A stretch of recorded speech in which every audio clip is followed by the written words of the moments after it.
Go ahead, Peter. Hi, everyone. Welcome from Mobile World Congress 2015. I'm Peter Jarich with Analyst, and I'm excited today because I'm here with some two good folks. I'm here with Hassan Ahmed from Affirmed Networks. Hi. Hey, Peter. How you doing? You like this beautiful sunny Barcelona? I'm out of the snow in Boston. It's fantastic. It doesn't matter if it's cloudy.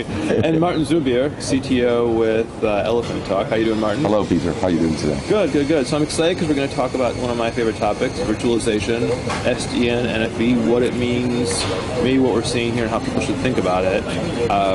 From my perspective at Current Analysis, I head up our telecom practices.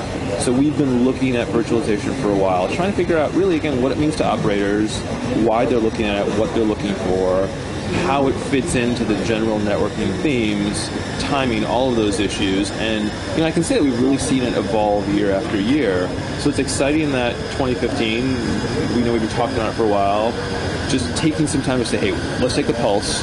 What are we seeing and where does it sit today? Is that a great sort of concept? Okay. Sounds terrific. So that's my background. Maybe we can get, for folks that don't know each of you guys, a little bit of a background of where you guys are at. Hassan, can you tell a bit about your background and what's going on with the firm? Sure. Thank you, Peter. It's great to be here. So Affirmed Networks is a company in the Boston area, and we're leading really the transformation of mobile packet networks to this new technology, virtualization. And it's actually a very exciting time. It's early in the industry, but I think Affirmed has perhaps the only virtualized commercial network deployments underway. But we're involved with about 20 or so commercial deployments and another 40 or so trials around the world.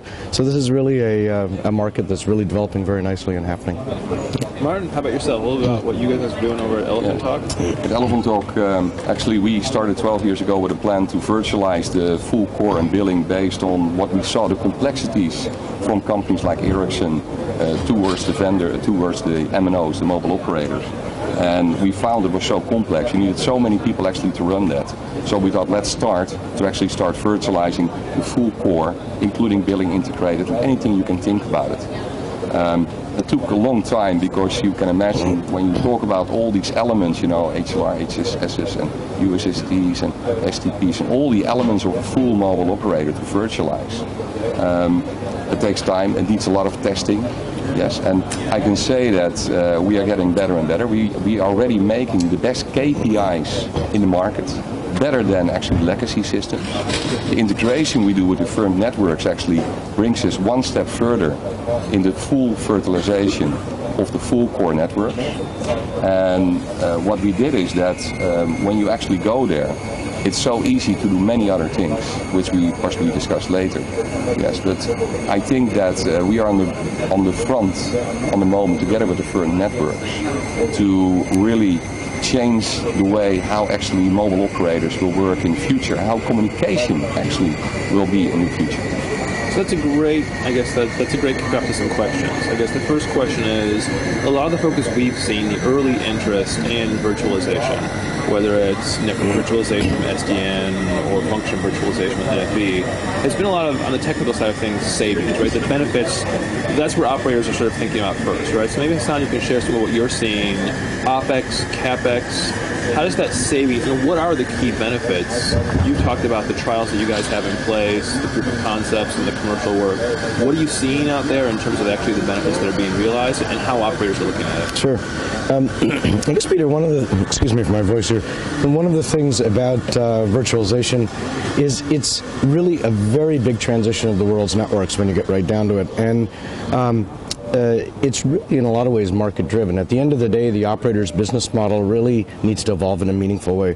With the growth of data, the economics of scaling has to improve. And the other thing, frankly, is operators need to participate in the internet economy and create services that allow them to monetize the internet economy. And so what virtualization really does for networks is bring both of those facets together in one place.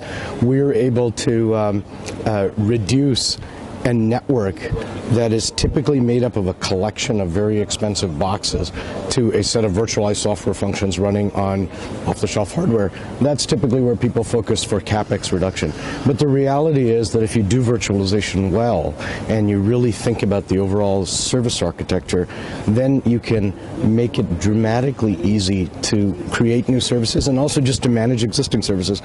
You know, the statistic basically is in today's networks, to make even the smallest service change is about a 9-month experience, and with the service architecture that we do at Affirmed, you can do that in literally hours, and that really helps the operators' CAPEX and their revenue generation capacity, and that's why I think this is a technology that's really going to underlie the networks for a long time. So I guess maybe then just a direct question on that. When you talk about this being about transformation of the operator, does the operator really need to be in that mindset of, I'm going to put a lot of time behind transforming myself? Because that's tough for some operators. I mean, you guys work, obviously you were announced last year, the work with AT&T, who's clearly a thought leader in terms of transforming their network. A lot of other folks might not be quite at that same, I don't want to say revolutionary spot, but I mean, how should they think about that, of who this is right for? Sure. Look, I think networks are going to transform regardless. It's something you can get there rapidly, the way the folks at AT&T have been with thought leadership. You can get there incrementally, but either way, you're going to end up in a spot where networks are meaningfully transformed. I'll tell you quite honestly. What we see, even in the initial steps that people take, they're focused on reducing costs as a first step, largely because data is growing at a much faster rate than the old architecture can be commoditized. Sure. Yeah. I mean, outside the packet core, what do you guys see in Elephant Talk in terms of the savings? We see, and depending of course where actually a mobile operator stands at that point, we see savings up to a TCO of 75% minus, wow, sometimes 80%. Even 80%. So when you really talk that, time, and as he was talking, Hassan was talking, time to implement is like from 2 years back to 4 months. Time to have a new price list inside is from 4 months to 5 minutes when it's necessary, including data throttling and everything automated. Because it is not only so that the systems, because when you have legacy systems built next to each other and on top, and you know, they build further on top and it becomes more legacy, you need more people to control. Actually, these systems, because it's all software, virtualization, we all talk about power, CPU, and memory. So what happens is that you actually start integrating all the elements much deeper.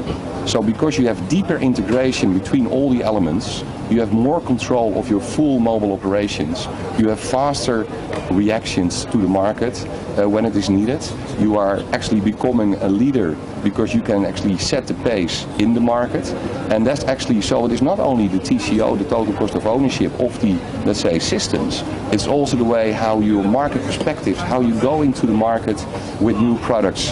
And it changes actually completely the way an operator should think and actually is working today. Great, wonderful. Thank you guys. Great answer.